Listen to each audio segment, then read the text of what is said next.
Empurra com força, meninas! Sem medo de ser feliz! Aproveita! Redondo agora! E lá na... Meu nome é Ana Luísa, sou supervisora da área de ação social.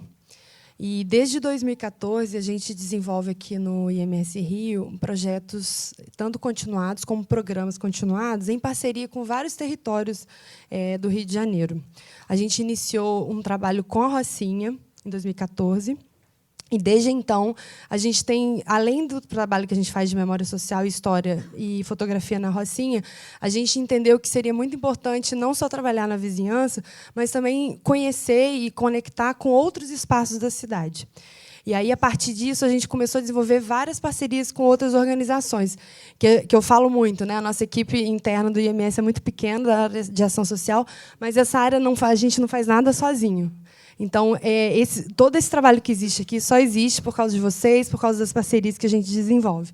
Eu só vou listar aqui em agradecimento a todo o trabalho que a gente já fez até agora.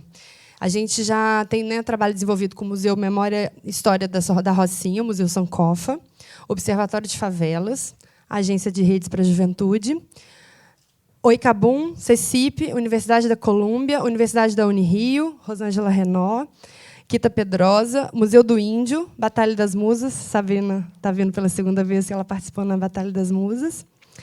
E, além disso, os coletivos de mídia comunitária Papo Reto, Imagens do Povo, Fala Cari e o Capacete, que é uma casa de residência artística que acontece na Glória. E aí, gente, o Escuta Festival ele vem muito nesse fluxo da gente entender que a gente precisava expandir o trabalho em outros territórios e pela experiência que a gente começou a ter com artistas de diferentes espaços periféricos no Rio, tendo demandas muito parecidas. A gente não quer ser só público, a gente quer mostrar a nossa arte aqui, como é que a gente faz para exibir o nosso filme, como é que a gente faz para expor as nossas fotos aqui, como é que a gente faz para ocupar, de fato, esse espaço. E, além disso, fazer workshops, oficinas.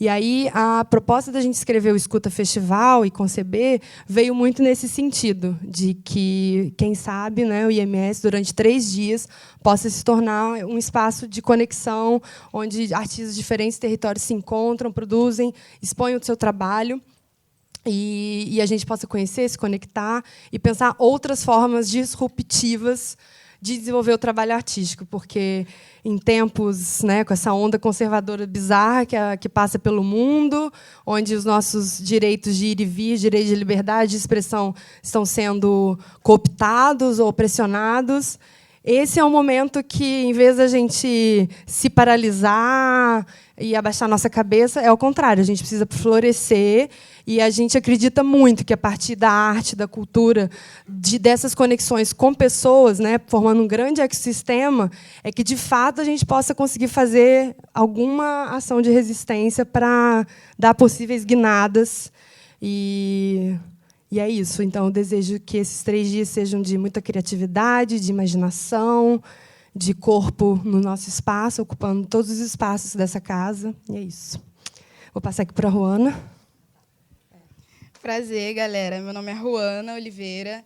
Eu tenho 24 anos. Sou estagiária aqui do IMS. Sou nascida e criada em São João, na Baixada. E a minha participação no festival ela nasce muito quando a gente começa a produzir já em cocriação com a agência e a gente começa a pensar como o festival ele vai afetar todos nós, né? E eu, como mulher negra, eu trago esse pensamento meu, nessa minha própria vivência de um novo corpo eu ocupar esses espaços que a gente está ocupando aqui, né?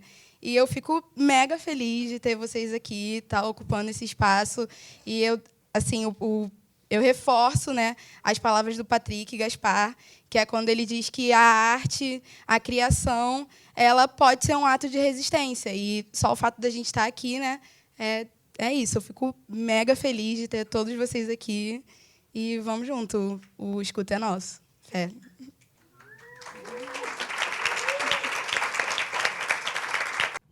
O Big está onde? Está chegando há 5 minutos a 2 horas atrás. É que ele mora no Muquiço e faz lá em Guadalupe, faz um monte de coisa. Ele deve estar fazendo aquela aventura do que é andar pela cidade do Rio de Janeiro. A gente, bom, boa tarde a todos. Alegria estar aqui hoje. Essa mesa,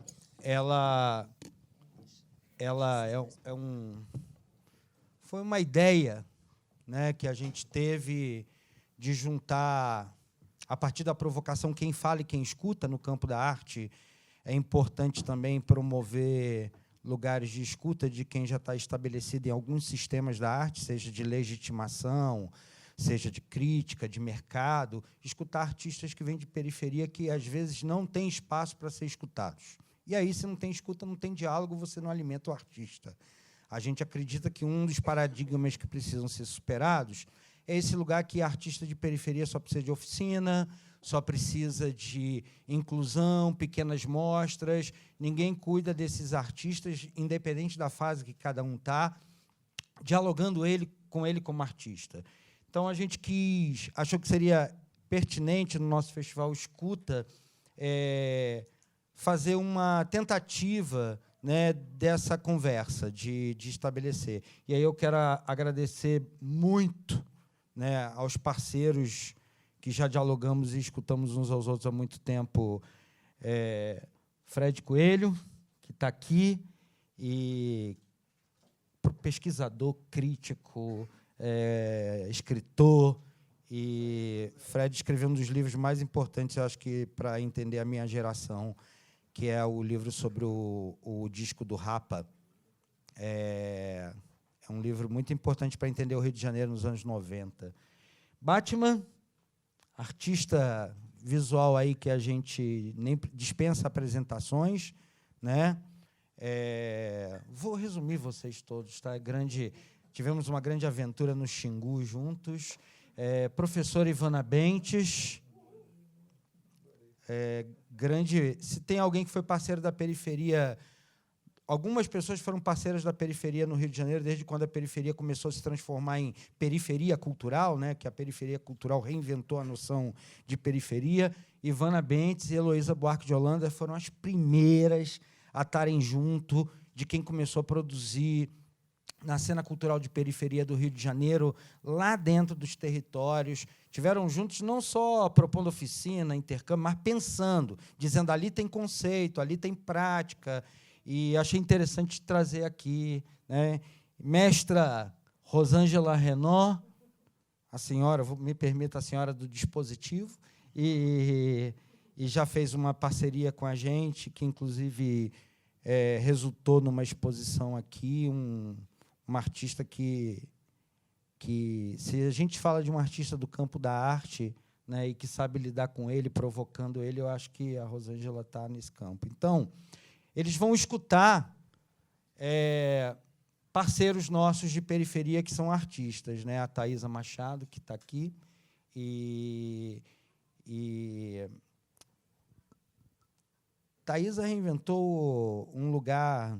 Ela vai contar, né? Ela vai contar. Otávio, que vem de um trabalho de literatura no Complexo do Alemão, e de leitura, escrevendo livros de maneira independente, e publica muito livro, faz muita ação e está aí há muito tempo. O Big, que está chegando, o Big foi o rapaz que mais dirigiu videoclipe no Rio de Janeiro, de videoclipe de drag do Cesarão, uma comunidade em Santa Cruz, até de grupo de rap em Guadalupe, e agora dirigiu o clipe do Djonga, um menino de 23 anos, além disso faz stand-up, então está no circuito também de comédia. Eles vão um pouco falar, e os nossos amigos vão escutar e comentar essa obra. E aí eu queria começar fazendo uma pergunta para vocês dois, e o Big vai ser incorporado aqui, a gente vai dar um tempo para ele respirar e vamos incorporar. Thaisa, tá aí, tem microfone aqui. Thaisa e Otávio, assim, como é que vocês se percebem? Vou chamar de sistema da arte do Rio de Janeiro. Você se sente reconhecida, identidade com algum processo?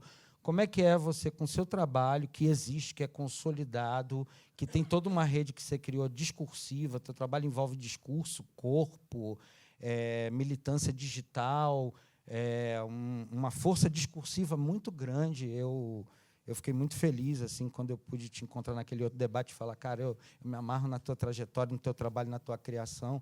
Como é que você percebe o campo da arte desde que você começou a operar nesse campo? Como é que ele reflete você, tensões, descobertas? Como é isso? Boa tarde, gente. Já começa assim, né? Oi. Oi, Faustino, você também. Essa pergunta, para mim, ela é bem difícil, porque, primeiro, antes dela, eu fico me perguntando... Você perguntou como eu me percebo dentro desse sistema. E aí, a pergunta que já vem em mim, antes de vir uma resposta, é tipo assim, mas eu não sei se eu quero estar nesse sistema. Então, eu não sei até onde eu fico olhando em volta disso, sabe? Mas também não que isso seja uma coisa boa. Porque eu acho que a gente fica inventando tanto a nossa própria cena, porque a gente não tem acesso, ou pelo menos não é tão simples o acesso, que depois você fica na dúvida. Eu fico na dúvida. Porque eu não me sinto dentro desse sistema, eu não sei se eu quero estar dentro desse sistema, mas eu não sei se isso é bom para mim ou não, entendeu? Tipo, não ter esse... Mas, de uma maneira mais pessoal, eu posso dizer que eu transito. Eu, no particular, não o campo que eu trabalho. Eu trabalho com funk. Trabalho com teatro, com dança, mas com foco em funk. O funk não está dentro desse sistema. E aí eu posso dizer que 2019 foi um ano muito especial para mim, de uma maneira muito pessoal, porque foi de muito crescimento profissional, de perceber que eu criei um espaço onde eu transito. Teve uma sexta-feira que eu estava de manhã dando uma entrevista para o Condzilla, e aí de noite eu estava fazendo uma performance que estava o Amir Haddad, a Clarice Nisquier, a Camila Amado, uma galera pesada do teatro, e depois eu fui dar minha oficina de funk. Aonde? Na Lapa. Ali com uma mistura de pessoas, assim, de mulheres de outro país, a mulheres da Baixada Fluminense, com mulheres do Flamengo. Então, de um lado pessoal, eu consigo transitar, mas eu não acho que isso é uma coisa comum. Eu não acho que todo mundo aqui pode falar, não, eu transito facilmente entre esses lugares, assim, porque eu trabalho com funk, mas como eu trabalho com a memória do funk, tem algum tipo de dignidade no que eu faço, que não vai ter necessariamente com o MC, com o DJ, sabe? Tem algum tipo de dignidade no que eu faço, porque eu vou falar da história africana, isso dignifica, assim, tipo assim, não, então ela pode. Tanto que a galera da PUC, da UFRJ, está sempre me procurando para fazer trabalho. Tipo assim, eles estão sempre me... E aí, meu amigo? Mas só para fechar rapidinho, eu fiquei pensando muito sobre o meu trabalho esse ano, e eu tenho um pouco de inveja das pessoas que podem trabalhar com arte pensando em arte. Porque eu sempre tenho que pensar um monte de coisa para fazer o que eu tenho que fazer. Eu tenho que pensar política pública para dar uma aula de dança. Entendeu? Eu cheguei num número que, para mim, é um número que eu acho justo as pessoas pagarem pelo meu trabalho. Mas eu não posso cobrar esse número, porque aí as pessoas que vêm não sei aonde, elas não podem... Eu estou sempre preocupada com um monte de coisa. Então, o tempo que me sobra para estudar o que eu quero estudar, ele é pouco. De alguma maneira, o sistema da arte é o lugar onde ajuda o artista a não ter que pensar nessas questões, e você é um artista ainda que o sistema da arte ainda não contribui para pensar nessas questões, né? Então, o sistema da arte que não está atento a essa trajetória, né? Não tem produção crítica sobre isso, não tem, enfim, nenhum campo de curadoria para olhar, então ainda não atraiu isso. Entendi. Legal. Fala, como é que você pensa a sua... Eu também estou querendo fazer perguntas boas, tá? Me dei a tarefa de hoje, eu tenho que fazer perguntas importantes. Essa mesa é uma mesa de responsa para mim. Olha que mesa bonita, gente. Não, pelo amor de Deus. Como é que você pensa, Thaís, a sua aula? como é que você pensa o roteiro da sua aula? A sua aula é a sua performance também, né? Sim. Como artista, você dá aula para as pessoas de afrofunk, e tem muita gente, as fotos sempre são muito bonitas, as fotos são pensadas antes. Mas como é que você pensa o roteiro da sua aula? O que você pensa que você quer criar ali? É uma experiência? É uma transmissão de conteúdo? É um ato? Eu tenho maior curiosidade de pensar assim, quando você vai para uma aula, como é que você pensa a sua atuação e o seu roteiro? Tem uma criação nisso? Tem, com certeza. Interessante, porque nunca ninguém pergunta essas coisas. Obrigada. Mas esse é o festival que vai perguntar, né? Para artista de periferia sobre arte. Cara, é um processo... Porque, assim, como eu falei, eu sempre tenho que pensar um monte de coisa. E o meu maior medo, a coisa que é a linha que define o que eu vou fazer, o que eu não vou fazer na aula, que eu me baseio, é como oferecer uma experiência para as pessoas, onde elas tenham informação sobre o assunto que eu estou levando, que é a dança ligada diretamente ao território, tipo, como se dança aqui, como se dança ali, como se dança lá. Então, como eu levar essa experiência sem criar um espaço de autorização para as pessoas fazerem cosplay de periférico.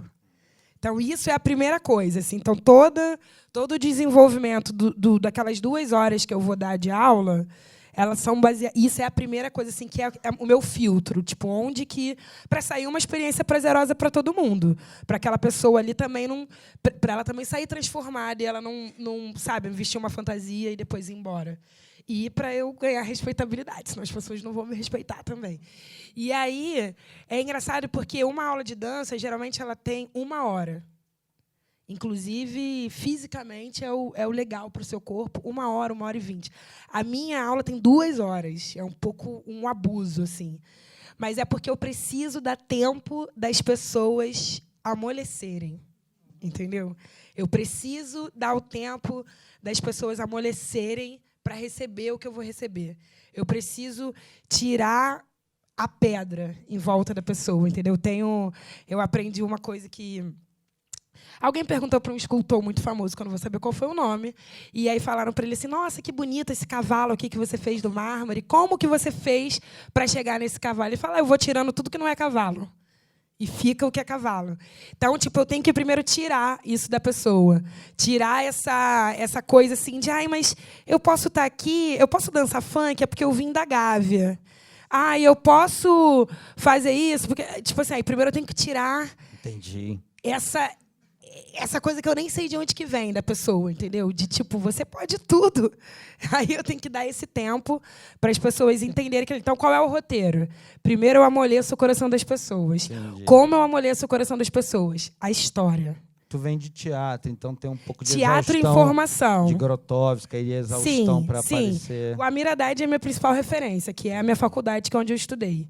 Então, primeiro, e o jeito de amolecer as pessoas é colocando elas num lugar na história, porque é o que eu falei no começo, isso dignifica as pessoas, dignifica o meu material.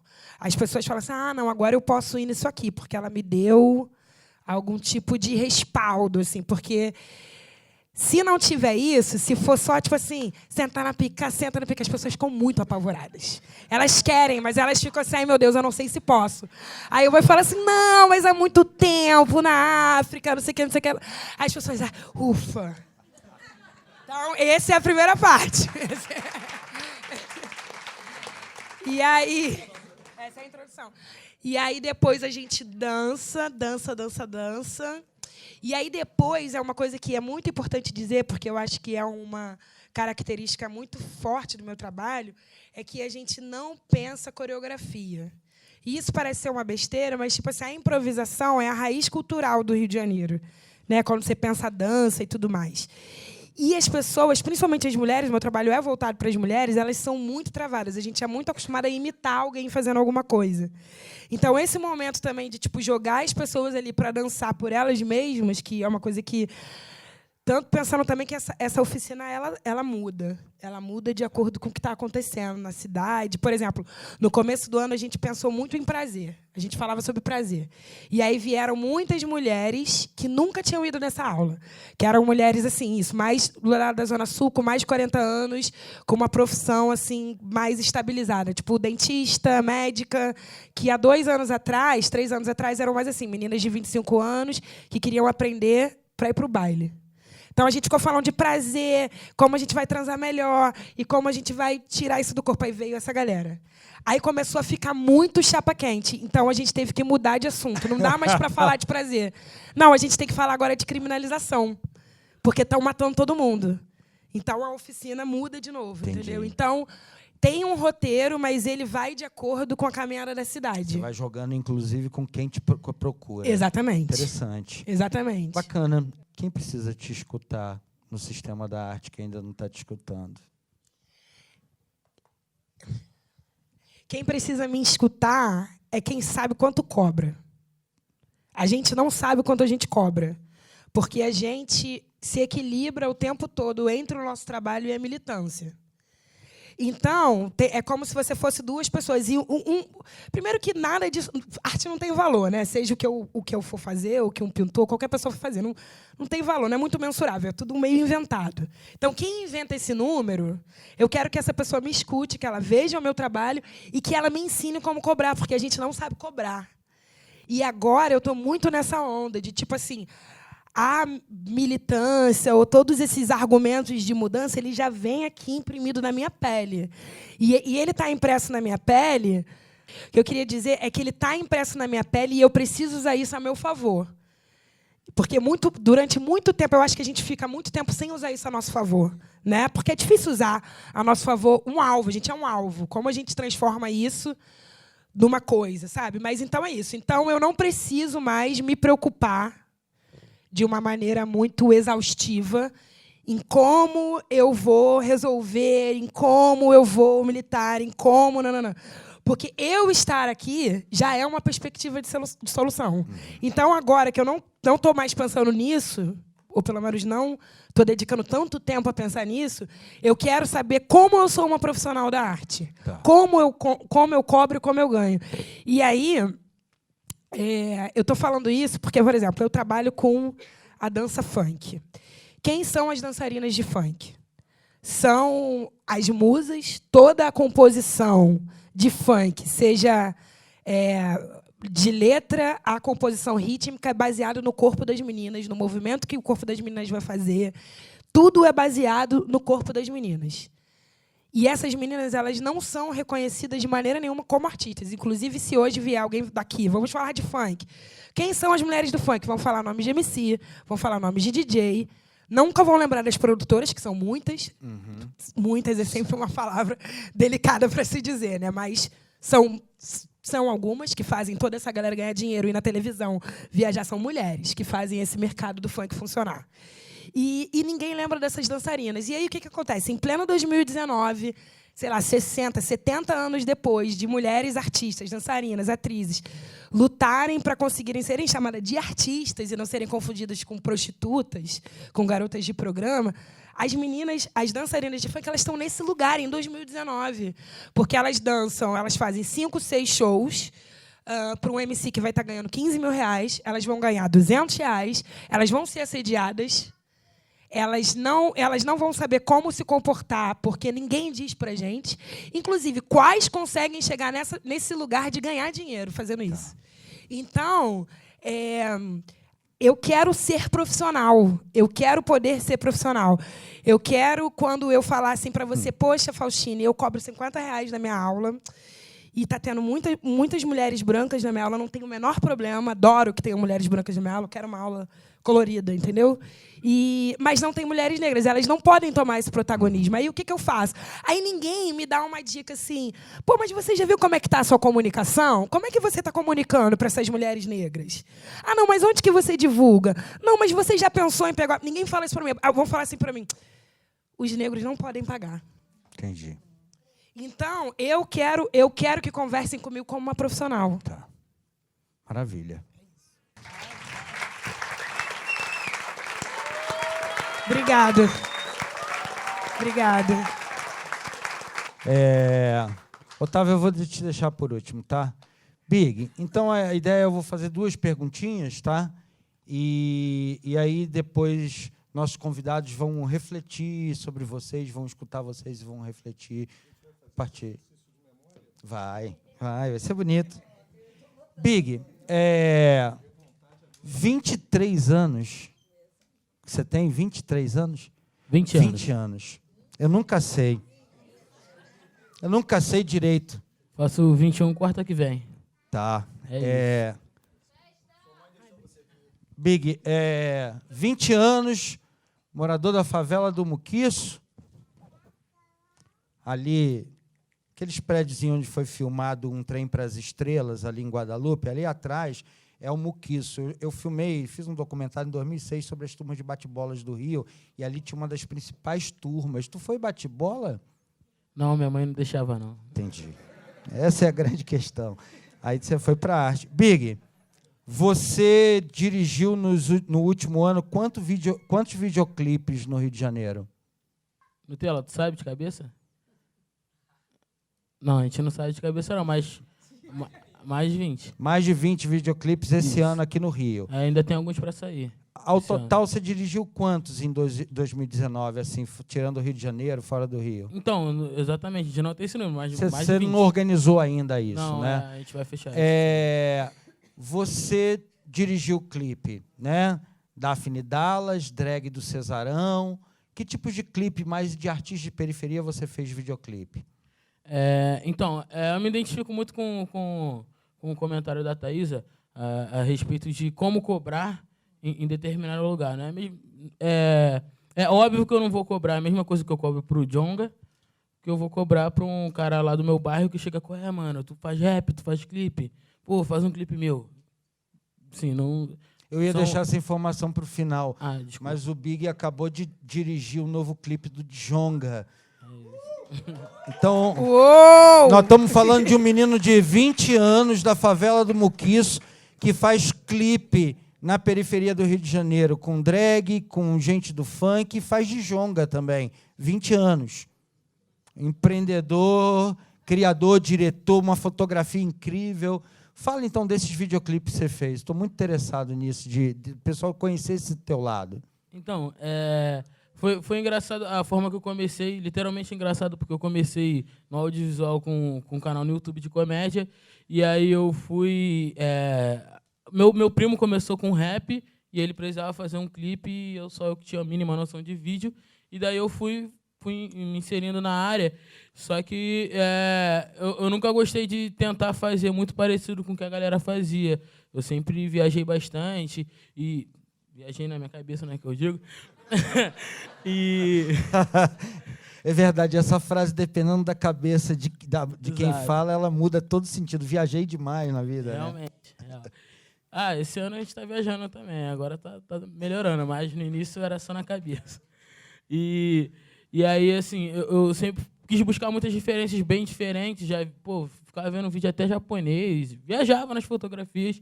E aí Sua educação audiovisual foi pelo YouTube? Exato, tudo pelo YouTube, inclusive tanto técnico quanto estético e tudo mais. Mas aí eu fui conseguindo arrumar alguns cursos, nunca paguei nenhum curso, já fiz 8 cursos no audiovisual, todos com bolsa até.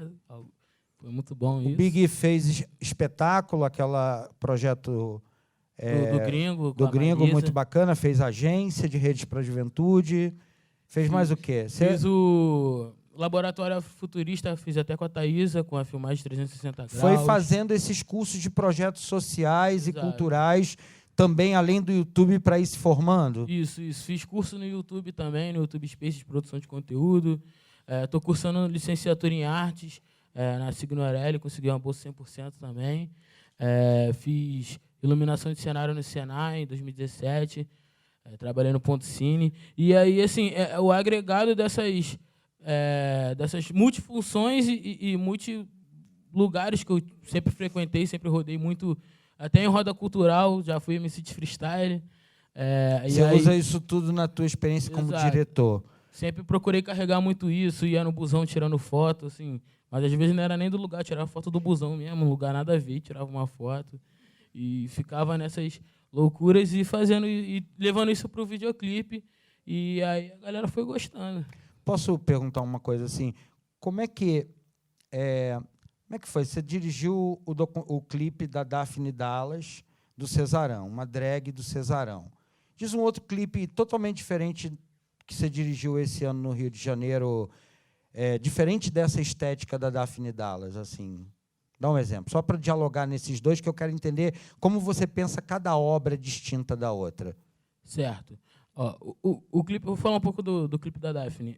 Ela chegou para mim e falou que queria bastante luz, no caso, flare, que é um efeitinho que dá quando bate uma luz direta na câmera. E aí queria muita luz assim, mas também queria uma parada bem conceitual. Não queria alguns momentos com bastante movimento, mas outros com bastante conceito, inspirado até bastante naquele clipe da Beyoncé com o Jay-Z, que eu não lembro o nome, mas que foi num museu lá na França. E aí, com essas inspirações aí, bem doidas. E você fez isso dentro da favela. E eu tive que fazer isso numa praça, no Cesarão. Eu falei, cara, é isso. Dilemas de um diretor do século XXI de periferia. Exatamente. Né? Sarrafo alto, realidade Exato. dura. Dias de luta, dias de luta. E qual é a diferença disso para dirigir o Djonga em São Paulo? Que tem dinheiro. É só isso. Porque, assim, a loucura é a mesma, a Daphne é tão louca quanto o Djonga. Na verdade, o Djonga é um pouquinho mais, mas, assim, é bem louco. E os desafios são os mesmos, de virar a noite escrevendo roteiro, porque tu não vai fazer só um clipe uma semana, porque tu tem conta de luz para pagar, tem que ajudar, tem que comprar comida em casa, tem o curso da irmã, tem várias paradas, e a gente tem que, querendo ou não, tem que assumir essas responsabilidades. E, assim, é bem complicado, eu sou um filho do meio, e aí tem toda aquela pressão, só consegui entrar na faculdade agora, que eu falei que não queria fazer Enem. Não façam isso, mas no meu caso deu certo. Mas também não recomendo. E aí, assim, é sempre essa questão até. Por exemplo, cheguei agora, ramal Belfort Roxo, é sinistro. E sempre essas situações do cotidiano que foram os principais bloqueios. Mas é a questão de ressignificar bastante o tempo. Para mim, a organização foi algo que eu tive que batalhar muito e ainda estou continuando batalhando. A agência me ajudou bastante com a questão de inventariar e organizar teu tempo, saber o que tu tem, o que tu não tem. E aí, assim, a gente vai seguindo nessa luta. Tem muita coisa boa vindo aí para 2020. E estamos aí. Quando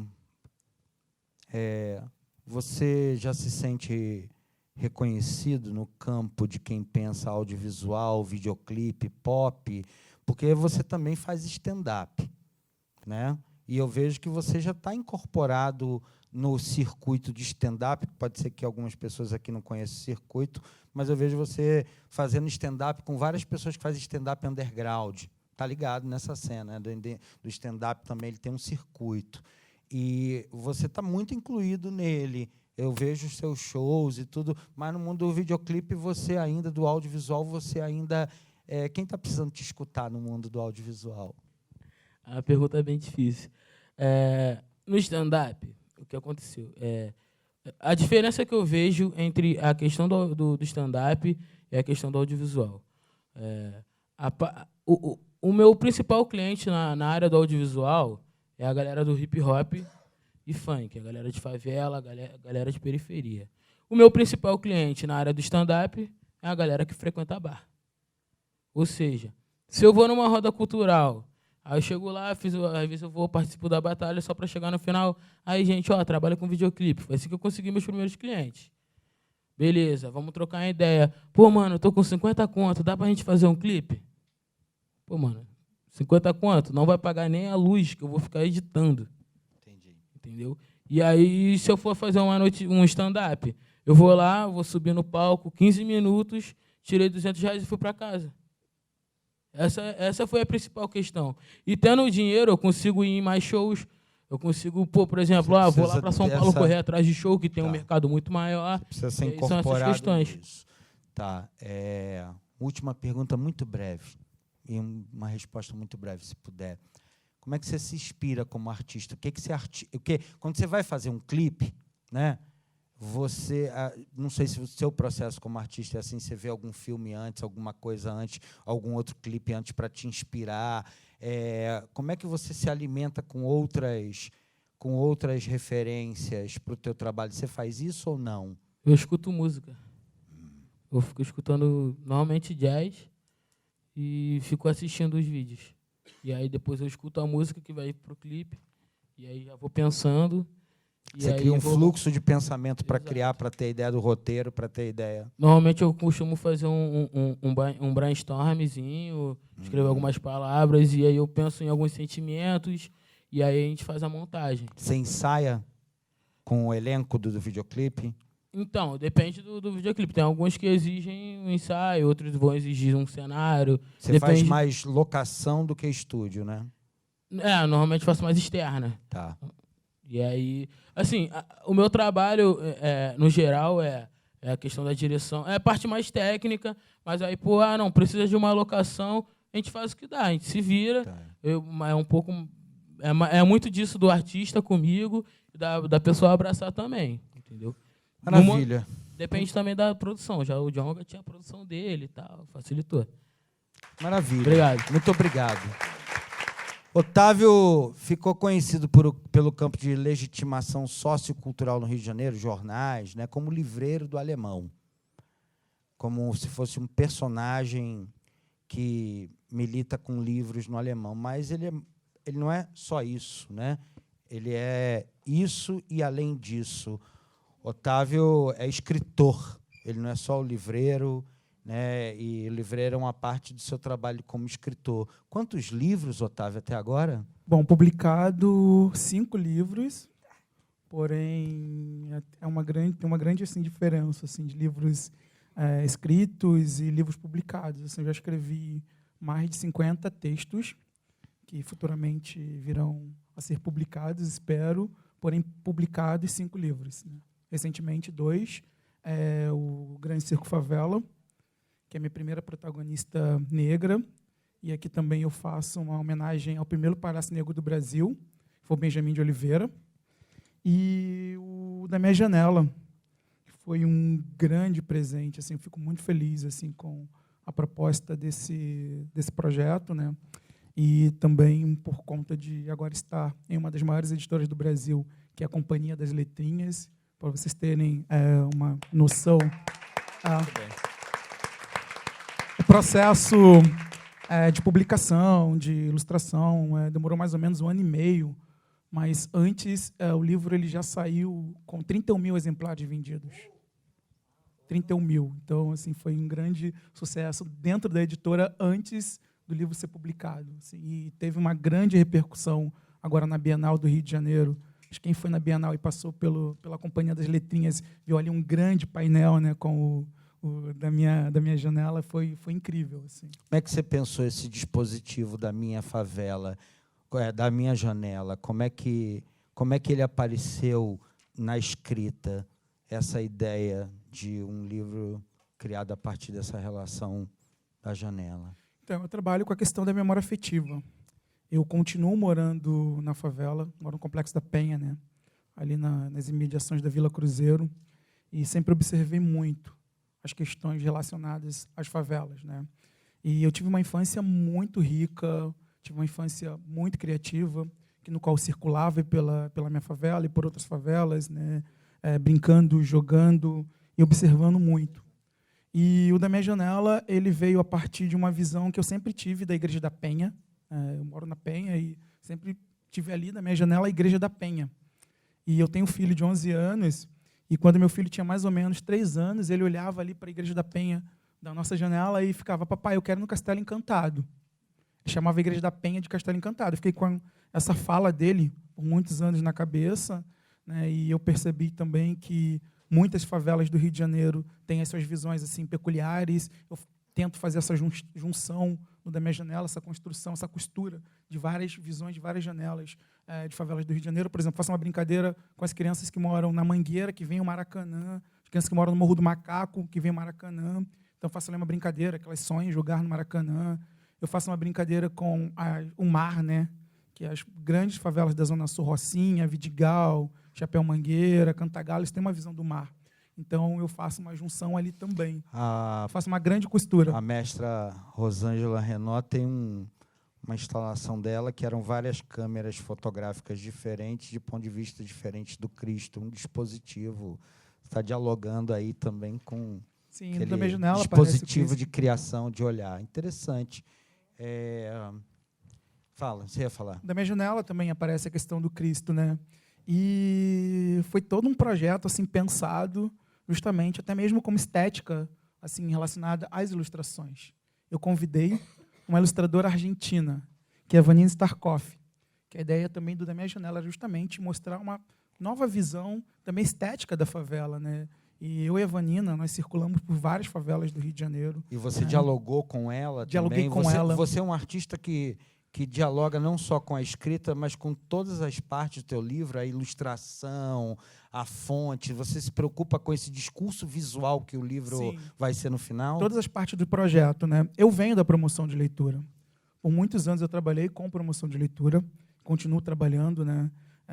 Eu ganhei o apelido aí de livreiro do Alemão por conta de circular nos complexos da Penha do Alemão com uma mala cheia de livros, né? Trabalhando com promoção de leitura.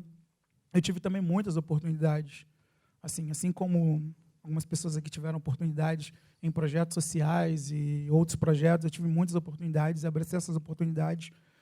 O mercado da literatura, de certa forma, também me abraçou, né? E eu sempre fui muito observador, né? Então, ali, quando eu trabalhava no Complexo do Alemão, circulando com a mala repleta de livros, no mesmo momento eu estava fazendo algumas capacitações, conhecendo escritores, ilustradores, editores, né?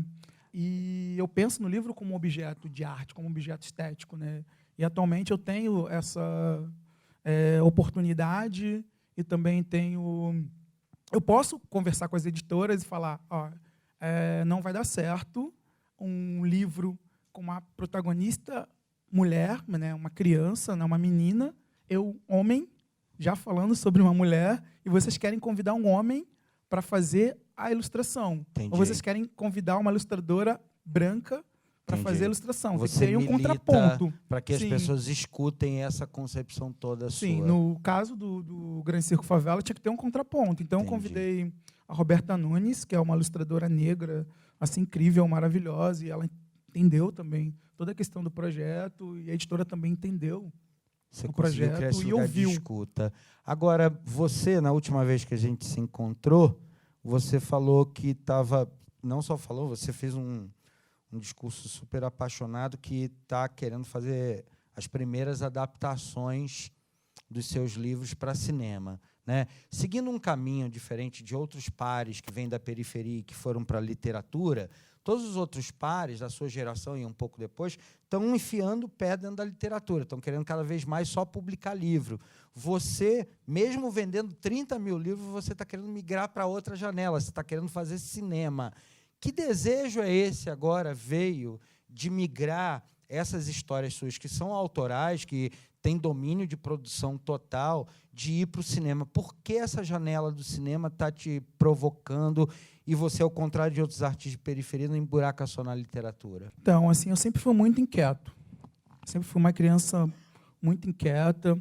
Ali dentro também da minha proposta para a literatura, eu sempre pensei em outras linguagens também, além da linguagem literária, né? Eu costumo dizer que o Ler Edésio da Favela e foi um grande laboratório de experimentação, que ali eu tinha contato com as crianças da periferia, as crianças da favela, eu tinha contato com promotores, mediadores de leitura da favela, professores da favela, agentes culturais da favela. Então, ali eu sempre observei bastante, né? E a questão da literatura é uma questão assim muito diferenciada, né? Se você não fizer ali um trabalho de base, um trabalho que você vai apresentar a literatura de uma forma dinâmica, de uma forma lúdica, de uma forma agradável, assim, de certa forma, ao invés de você fazer um serviço, você vai fazer um desserviço à literatura. Então, eu sempre pensei muito em interagir com outras linguagens, né? Com outras linguagens artísticas, com outras linguagens culturais. E, de certa forma, no primeiro momento, assim, deu muito certo as minhas intervenções ali no espaço da favela, no ambiente da favela. Né? Bom, eu era visto como louco. Tá. Louco que quer escrever, quer montar biblioteca na favela. Então, eu tinha que usar essa expertise da literatura também para angariar leitores ali. O meu primeiro contato com a literatura, né, foi um contato muito estranho, muito inusitado. Foi a partir de um livro que eu encontrei em um lixão, ali num campinho, ali no Complexo da Penha. Isso não é literatura, não? Isso é real? É real. É real. É real. Eu costumo dizer que a minha história é um conto de encantamento ambientado na favela. Tá. Assim, a história de um garoto apaixonado por futebol, queria ser jogador de futebol, caminhando assim, tipo, para jogar futebol, acaba esbarrando numa caixa com brinquedos seminovos, tem um livro, e esse livro acaba mudando a trajetória de uma vida. Claro. Então, a minha ideia, dentro da literatura atualmente, é usar outras linguagens também para proporcionar a criação e formação de leitores. Agora, voltando para a questão do cinema, eu percebo que ajuda muito também na formação de leitores. Por exemplo, eu tenho aqui o Livreiro do Alemão, que você falou que é o meu primeiro livro. Cara, o Livreiro do Alemão, eu penso aí num longa, né, para contar a história de uma pessoa que teve um livro encontrado no lixo, que mudou essa trajetória, e também para inspirar outras pessoas. Da minha janela, eu penso em uma série, né, uma série infantil e juvenil, justamente também pensando na questão da produção, de revelar novos autores, diretores, produtores, que a favela é muito potente em relação a essas questões. Maravilha. Maravilha, cara. O Grande Circo Favela, aí eu estou muito apaixonado, sei lá, eu estou pensando por um projeto de streaming, por o Grande Circo Favela, aí, uma protagonista negra, menina. Você tem todo o direito. Você vendeu 30 mil livros, você já está muito bem legitimado para se imaginar fazendo outras coisas. Sim, e no caso da minha janela, além desses 31 mil, que foi um clube de leitura, antes dele ser publicado, ele foi um dos mais vendidos assim no stand das letrinhas na Bienal. Então, você tem que pensar em tudo, né? Para poder dar certo, além da questão artística, de treinar a narrativa do encantamento, você ainda é o produtor de si total, que pensa do objeto a sua carreira, para onde vai. E a questão, assim, eu sou muito ligado também à questão da literatura em si, né?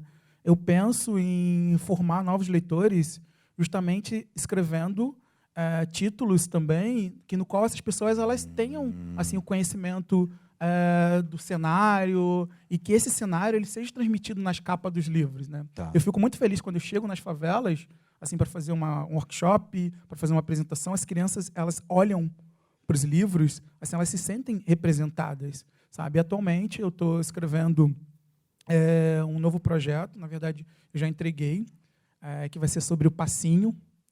Até conversei com a Thaís, encontrei a Thaís na Flup, e falei, quero muito te ouvir, sabe, em relação a esse projeto. É um projeto sobre o passinho, que eu acho que vai ser incrível, acho que vai ser sensacional, né?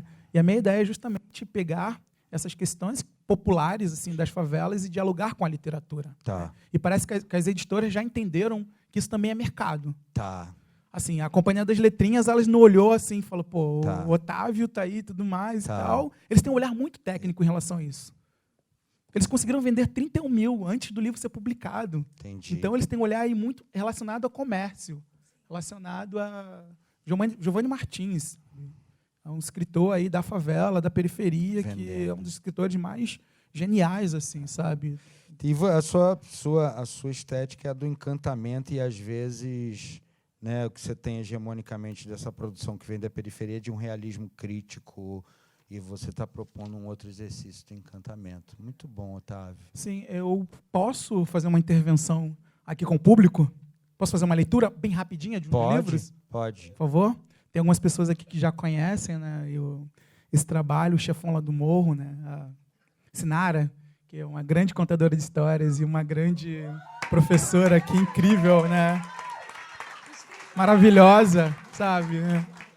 Ela trabalha com esse livro nas oficinas aí de contação de histórias, né? E tem nosso amigo aqui também, Renato Cafuso, também, que é um ilustrador incrível, maravilhoso. Já estou conversando para nós trabalharmos juntos em alguns projetos, né? Que a minha ideia também é justamente essa, né? Trazer os nossos para esse mercado da literatura infantil, juvenil, editorial, que é maravilhoso. Bom, fazer uma intervenção aqui com vocês muito rápido. Eu peço licença aos meus amigos aqui. Talvez em algum momento eu fique de costas para vocês, mas como é o nome do festival Escuta, acho que vocês vão ter um outro ângulo aí da história, né? Então, o nome desse livro aqui é O Chefão Lá do Morro. Faz parte de uma coleção chamada Coleção Lá do Beco, que são histórias infantis ambientadas na favela, né? Ele é ilustrado pelo Ângelo Abu, que é um grande ilustrador de Belo Horizonte. Como eu disse para vocês, eu trabalho com a questão da memória afetiva na construção das minhas histórias, de observações, né? Esse livro nasceu a partir de uma dessas observações. Quem manda lá no Morrimão é o popular e famoso chefão. Dizem que ele é muito mau. Com sua fama, já foi até capa de jornal. Domina o morro amado até os dentes, rodeados por seus soldados e parentes. O bonde do chefão, magrinho, perninha, sultão, bola e pretinho. Teve uma vez que o chefão foi parar no xadrez. Não ficou lá nem por um mês.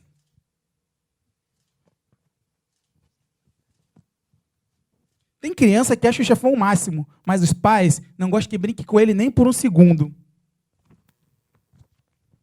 O carteiro sobe morro devagar, para a ira do chefão não despertar.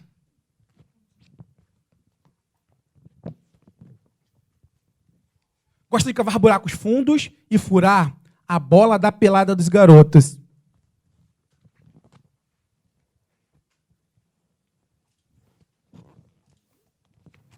O chefão não é invencível. Ele tem medo de um bichinho quase invisível. Ele é apaixonado pela Belinha, que mora no morro da Fazendinha. Antes de terminar, quem vocês acham que é o chefão? Alguma dica, sugestão? Posso prosseguir? Vamos lá? Alguma dica, sugestão aí, alguém? Cachorro, dono do morro, cachorro, aqui. Alguma dica, sugestão? Vamos lá? Esse é o chefão lá do morro, sabia não? É um chefão que não tem raça, mas é um tipo cheio de graça. Vou mostrar para vocês quem é o chefão. Quem falou cachorro? Muito obrigado, Otávio Júnior. Muito obrigado, Otávio. Sente aqui agora. Maravilhoso. Meus colegas agora, companheiros aqui. Lembrando só que a Thaísa vai dar uma aula de afrofunk daqui a pouco na piscina, e a piscina vai ser aberta durante 2 horas para quem quiser mergulhar. Acho que vai ser a única vez na história desse espaço que a piscina vai abrir para mergulho de frequentadores, né? Porque quem vai pular aí? Maravilha, né? Festival Escuta vai ter a primeira Maravilha, hidroafrofunk. Né? Hidroafrofunk, né? Vamos ver. A gente vai filmar, tá, para transformar em vídeo instalação, então capricha na viagem. Quem quer começar? A melhor coisa possível é escutar, né? Quando o Marcos chamou, hoje em dia a gente consegue pesquisar a galera, né? E interessante que a primeira coisa que eu li até isso foram textos, né, seus, né? E agora ouvindo o Otávio e o Big também, quando ele falou, sei lá, você falou de como você tem suas referências. Então, vou fazer uma pergunta só para todo mundo, que a gente tem pouco tempo, são 4 pessoas, né? A gente é de um tempo, né, que a escrita, apesar de tudo que a gente falou agora em relação, né, ao trabalho do Otávio, a escrita, ela, às vezes, parece que está num lugar menor em relação ao visual, né, a nossa questão frenética com a rede, com a foto, com o vídeo, né, com o YouTube, etc., mas você é uma escritora, Otávio é escritor, e você é um roteirista, né, cara? Você falou um pouco das suas ideias de argumento, mas queria saber se você também pegou manha de roteiro em oficinas e tal, se você também inventou o seu método, e queria ouvir da Thaís também a importância da escrita num trabalho que envolve o corpo, né? Num trabalho que envolve uma situação ali, como você falou. Tinha 1000 perguntas para fazer, não vou perder tempo com isso. Perder não, né? Não vou ocupar o tempo, mas vou deixar essa pergunta aí para começar, né? Como é que vocês se relacionam com essa produção de si a partir do texto, numa época que parece que o texto perdeu espaço, mas ouvindo vocês a gente vê que escrever é cada vez mais importante, né? Vamos às outras. Eu, como mediador aqui, eu vou ter que conduzir dessa maneira que é o combinado. Então, vou tá? seguir, Todos hein? eles. Vocês voltam. Agora vocês que vão ter que guardar na memória. Pois é, ó. Anota aí, foi o exercício que a gente fez. Tinha um projeto, Paulo, do Instituto Paulo Pires está ali, estou falando com ele. Bom te ver aqui. Isso aqui tinha que ser aquele projeto do Museu da Imagem e do Som, de pessoas entrevistando esses artistas para guardar essa reflexão deles para a história, né? Desculpa, vai. Na verdade, eu queria mais fazer uma reflexão, assim, agradecer imensamente. Hoje eu me toquei o dia que isso pode ter surgido aqui, entrado, e o Faustino falou que era exatamente nesse momento, a gente se encontrou aqui 6 meses atrás, né?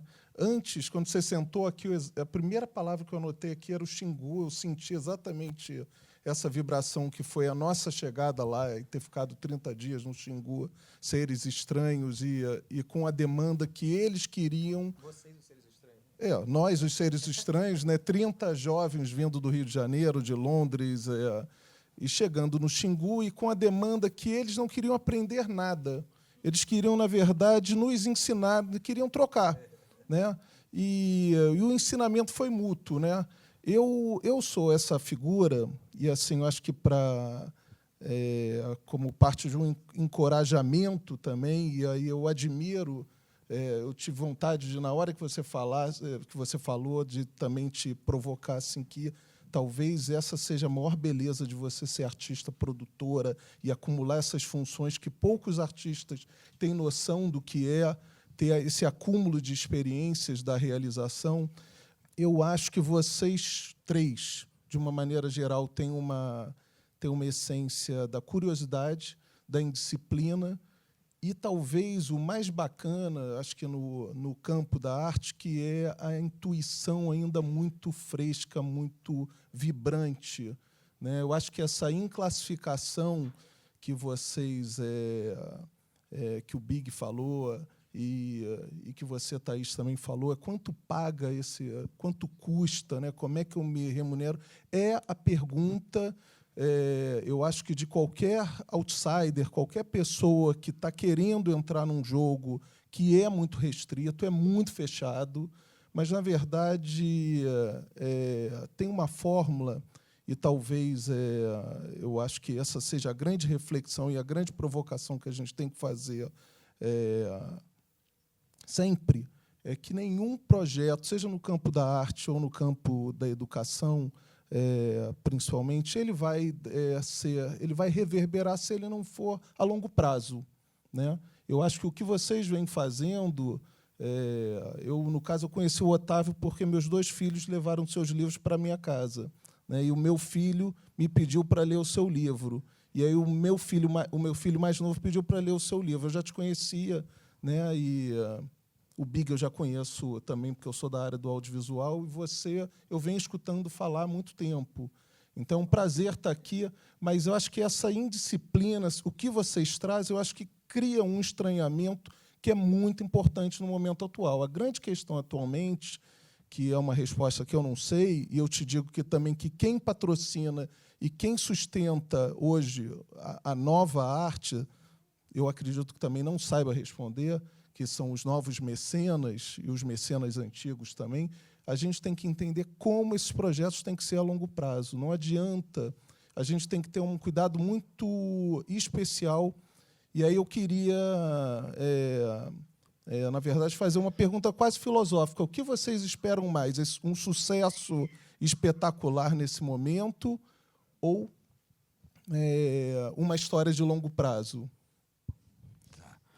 Olha, você já pode lançar o Pedro Miau, programa de entrevistas, mas acho que assim, a questão do Museu da Imagem do Som, mas acho que isso é decisivo. Estou maravilhada aqui com as falas, com os depoimentos. E assim, eu estava pensando, sabe, Thaísa, o Big, Otávio, na verdade, vocês não estão em periferia nenhuma mais hoje. Vocês são o mainstream. Vocês são o novo mainstream. Eu acho que a gente tem que entender de uma vez por todas. Quando dizem, eu estou aqui em dúvida se eu entro ou não entro no mundo da arte. Cara, o Instituto Moreira Salles, o Centro Cultural Banco do Brasil e o Oi Futuro, hoje, para serem o que eles são, vão ser obrigados a te colocar dentro, ou eles não vão falar com o mundo contemporâneo. Então, a gente tem que parar de achar que, né, na verdade, eu vejo hoje o mundo da arte como a periferia disso que vocês estão fazendo, porque é um sistema de arte que, enfim, espera aí. Calma aí. Então, para mim, nós estamos aqui numa centralidade, numa nova centralidade, onde vocês são um novo mainstream. E basta a gente ver o YouTube, a periferia com novas linguagens.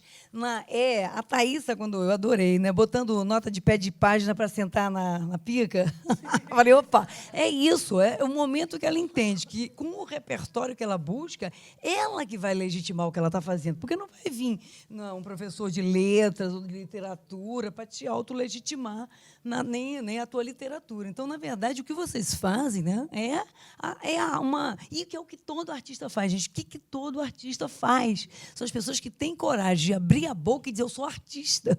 Ou seja, o que a classe média, o que os maiores artistas brasileiros sempre fizeram, o Glauber, eles conseguiram, no grito, dizer, não, eu sou um artista. Né?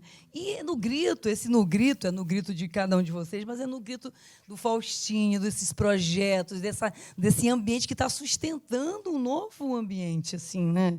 Que é o que eu digo, não é mais a periferia, não é. Tudo bem, está exagerando, é o novo mainstream. Mas foi o que o Otávio falou, é um novo mercado também. E aí a gente tem que parar de, né, assim, é o independente, não é. É um novo mercado, é um novo mainstream. E como é que você faz isso mais rapidamente virar? Porque os artistas que estão no campo da arte, com galeria, com venda, com bienal e o caramba 4, já estão instalados nesse puta mercado que não fica assim discutindo, né, coisas muito filosóficas também. Óbvio, né, você tem todas as discussões de linguagem, repertório, o encantamento, mas que já vem tudo junto com o mercado, já vem tudo junto. Então, eu acho que a discussão que eu queria trazer aqui um pouquinho era essa reversão. Vamos pensar essa reversão.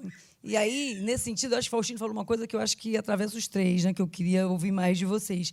É isso, a diferença é que vocês não estão esperando ninguém vir bancar vocês, uma galeria que vai representar vocês. Vocês são os empreendedores do próprio business e da própria arte de vocês e quem está se autolegitimando. Isso, para mim, que é ser artista. Arte, para mim, é isso. Eu queria ouvir mais de vocês, porque eu acho que é essa virada radical que está acontecendo. E vamos botar nota de pé de página no sentar na pica, e aí resolve.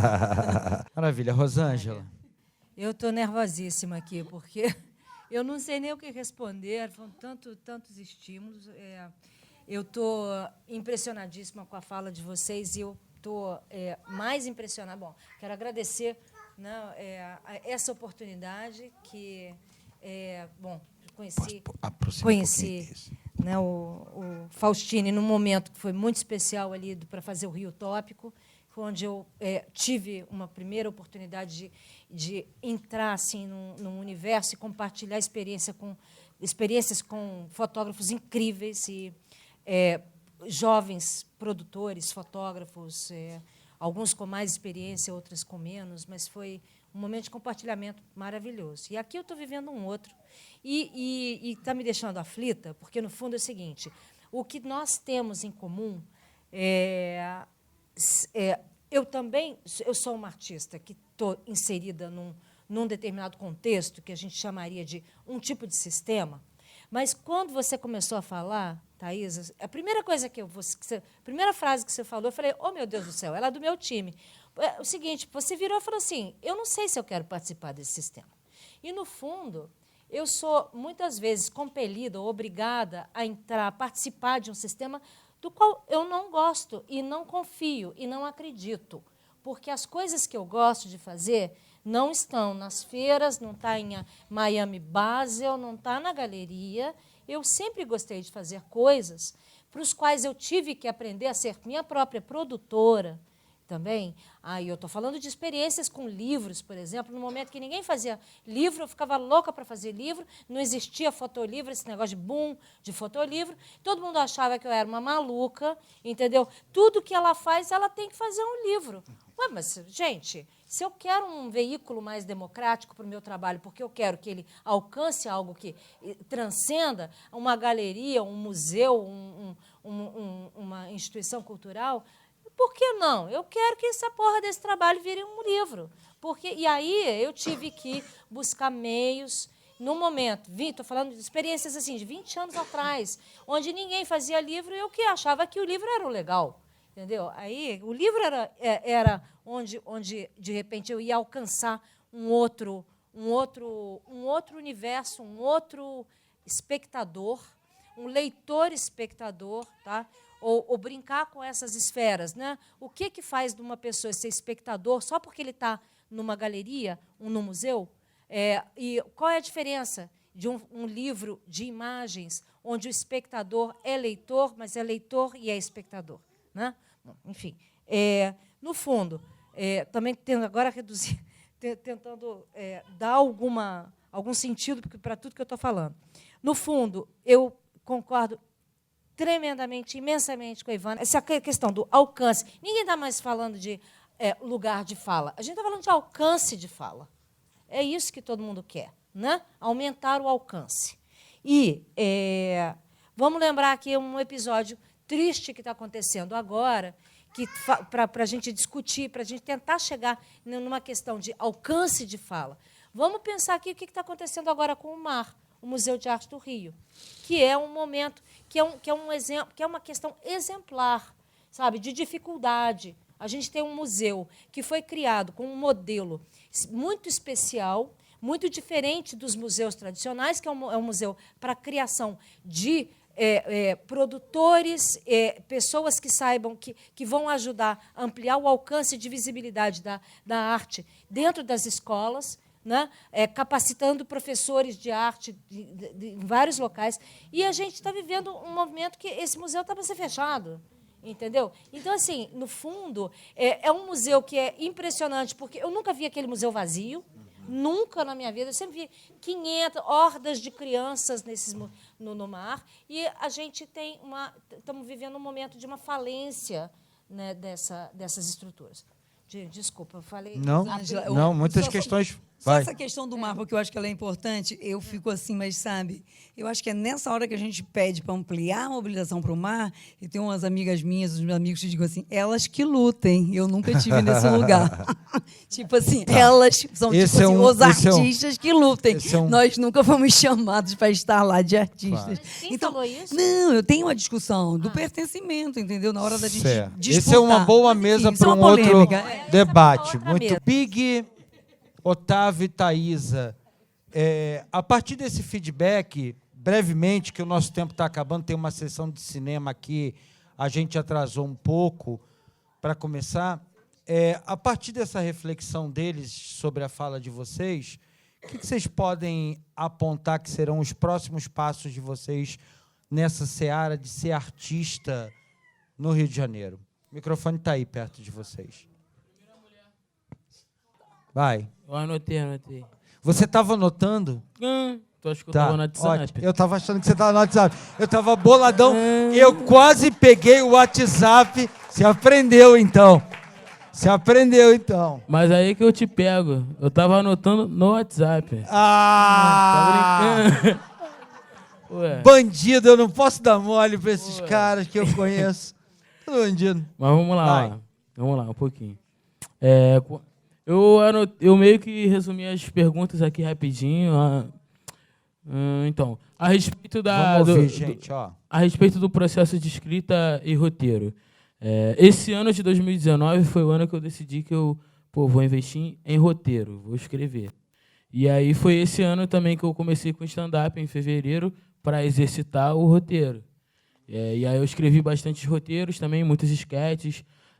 Tem algumas paradas aí que eu ainda não posso soltar, que vai rolar, alguns roteiros meus que vão para umas paradas maneiras aí.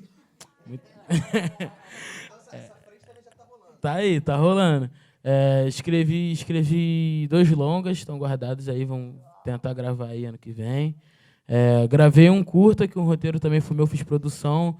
No teatro também atuou ali, parceiro. Só te interromper um segundo, que você falando, eu fiquei... Me lembrei muito da trajetória do Emílio Domingos, né, cara? Que foi um cara que começou fazendo vídeo e rap, entrou no movimento hip-hop carioca e hoje em dia está terminando aí, vai lançar hoje, né? O Favela é Moda, o 3º filme dele já em cima da galera que faz cultura e arte nas favelas do Rio. Então, fiquei te ouvindo, cara, e fiquei, É um Emílio aí que está chegando aí para crescer. E aí, todos os filmes que eu escrevi são dentro de favela, se passam dentro de favela, história de favela. Vou para outra pergunta para a gente ir rapidinho.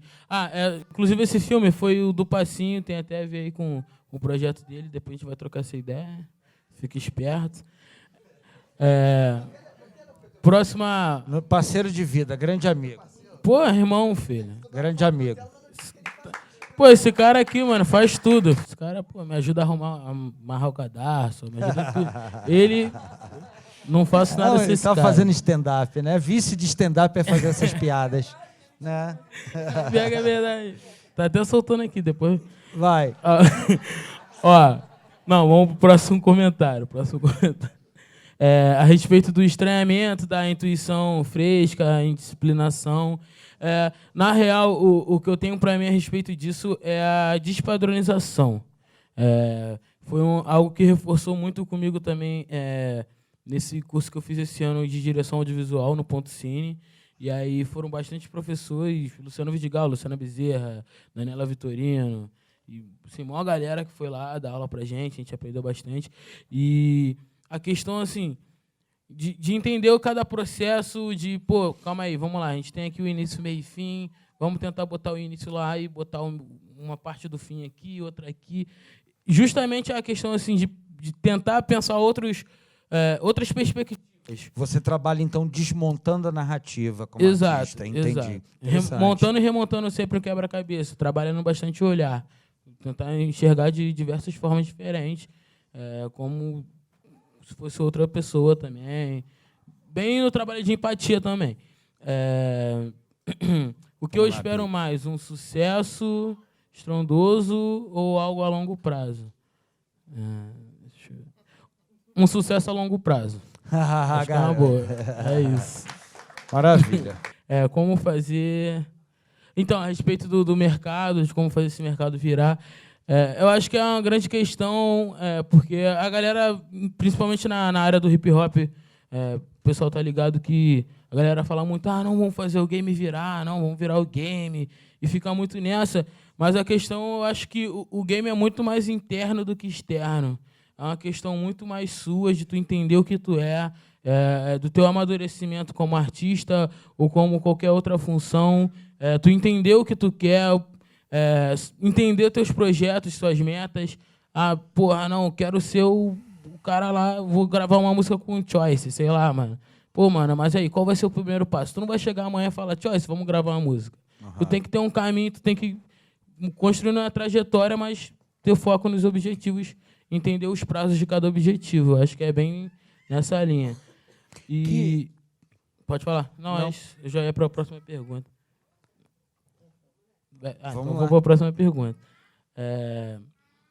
Então, você. Eu gostei muito dela. Porque ela fala um monte de coisa e depois ela, não, calma aí, deixa eu achar um sentido. Aí volta. Eu gosto disso, que eu também sou assim. Vai no fluxo. Exato. Artista, né, gente? Artista. E assim, ela falou muito da questão de, meter a mão, vamos fazer. E é muito minha vibe, porque assim, eu, já tomei muito prejuízo nessa vida, fazendo evento sem ter como fazer, sem saber. Muito. Já corri muito. Não, às vezes, mas assim... É questão de gostar de fazer e dar um jeito de fazer. Maravilha. É muito do underground. Um dia, fazendo um clipe em São Paulo, outro dia fazendo um show em alguns lugares que eu prefiro nem falar. Mas é isso. Muito bom. Otávio, eu vou precisar ser cuidadoso com o tempo, que nós estamos esgotando aqui até a tolerância que deram para a gente. Então, vamos... né? Então, vamos lá. Eu vou resumir todas as perguntas, porém, eu me identifiquei muito assim com os meus parceiros, inclusive aqui já estamos pensando em negócios, né, de não perder as oportunidades, né, não, enfim, criar, fazer. Mas eu estou muito feliz assim com essa minha trajetória, né, e eu penso muito na questão também do empreendedorismo. Eu sou muito ligado ao empreendedorismo, sobretudo empreendedorismo editorial. Penso muito na questão da inovação, na área da promoção de leitura, que é uma bandeira que eu acho incrível, eu acho maravilhoso. Assim, eu quero a vida Você pensa inteira... em lançar uma editora, é isso que você está dizendo? Eu não penso em lançar... Assim, algum momento atrás eu pensava em lançar uma editora, mas já tem muitas editoras maravilhosas, incríveis. Tá. Então, acho que o Brasil não precisa de mais uma Mas quando editora. você pensa o quê? Você pensa numa linha editorial? Eu penso numa linha editorial. Tá. Uma linha editorial no qual eu vá empreender, assim, com projetos diferenciados. Por exemplo, eu penso muito na questão dos games. Assim, eu sou apaixonado por board games, jogos de tabuleiro. Por que não fazer jogos adaptados de livros para que as crianças elas tenham aí um fluxo maior? Uma linha de negócios dentro da literatura. Da editoria. Sim, interessante. Sim. E pensando na questão da produção de conteúdo da favela, produção de conteúdo negro, e pensando na promoção de leitura. E tudo isso, pensando nessa questão do empreendedorismo, assim, eu quero muito assim, gerar recurso, gerar grana para desenvolver os outros projetos. Desenvolver o projeto do cinema, o projeto da inovação, na formação de leitores. E foi falado aqui, e foi falado muito aqui nessa questão do dinheiro. Assim, essa questão do dinheiro, assim, gente, é muito louco. Assim. No começo do ano, assim, começou as aulas e tal. Eu moro na Penha. Acho que geograficamente vocês conhecem ali a Penha. E eu estudo Nova América. Sabe? É muito doido, assim. Março de 2019. Março de 2019, aula começando. Eu tinha 4... Cara, essa história é muito louca. Eu tinha 4,50. Eu fui andando ali do Complexo da Penha, aí Complexo da Penha, ali Vila Cruzeiro, Complexo Alemão, ali Estrada do Itararé, Del Castilho, fui andando. Eu falei, eu quero viver essa experiência. Fui andando, sabe? Pra justamente... É muito louco. Março. Em abril, cara, eu tinha grana para comprar uma moto zero. É muito louco isso, assim. Em março, você tem R$ 4,50. Você tem R$ 4,50. Não fala isso perto de escritor branco, não, porque isso é a típica história de escritor branco. Assim, tava fudido, ganhei dinheiro, não, mas viajei, muito louco. Isso e aquilo. Não, mas é muito louco, assim.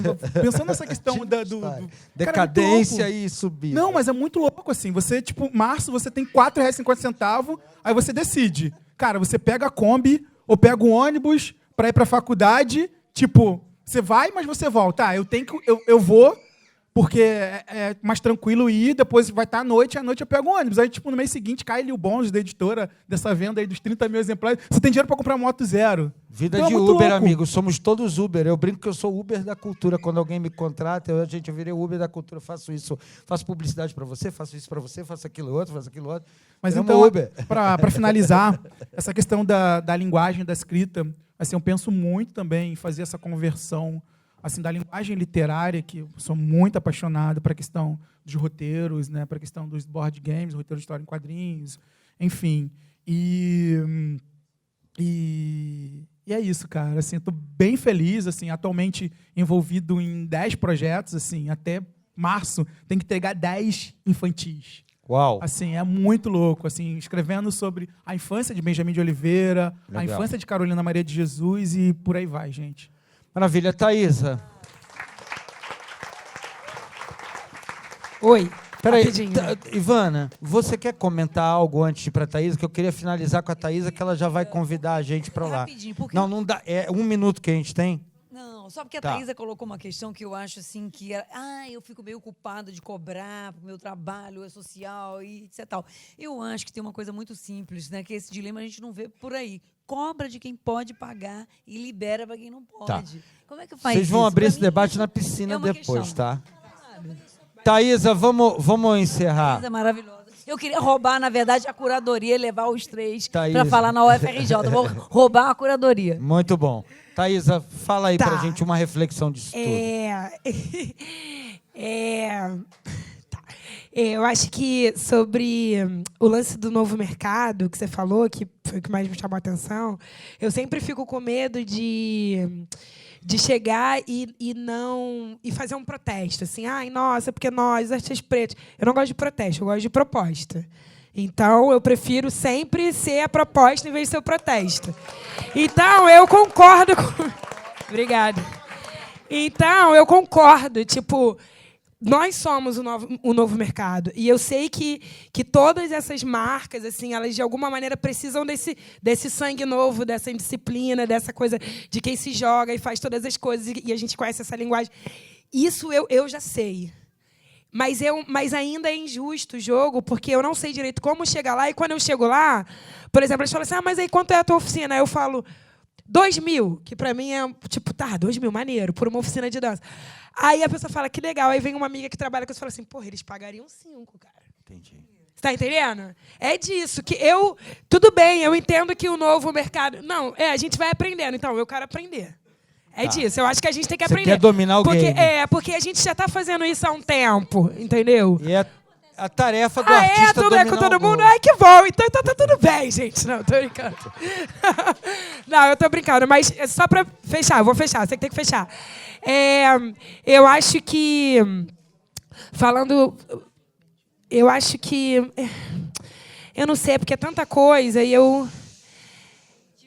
É muita coisa, cara. Eu acho que eu tô com uma coisa muito na cabeça, que eu acho que é como eu queria fechar, já que você me deu essa oportunidade de fechar, que é, pra gente, nós, artistas pretos, a gente reprogramar esse jogo todo e entender bem esse cenário, entender que, de fato, essas empresas precisam da gente, entender que a gente precisa apertar eles para que eles assumam que eles precisam da gente. Mas agora, falando da gente pra gente, assim, aproveitar a galera que tá aqui, uma galera que eu respeito muito aí, dos enraizados e tudo mais. Tipo, cara, passado não é destino. Essa é a minha nova frase, assim. Maravilha. Então, se a gente lá atrás estava fazendo a parada no perrengue, não é o destino. O nosso futuro é outro, é dinheiro no bolso, comprando uma moto zero. É isso.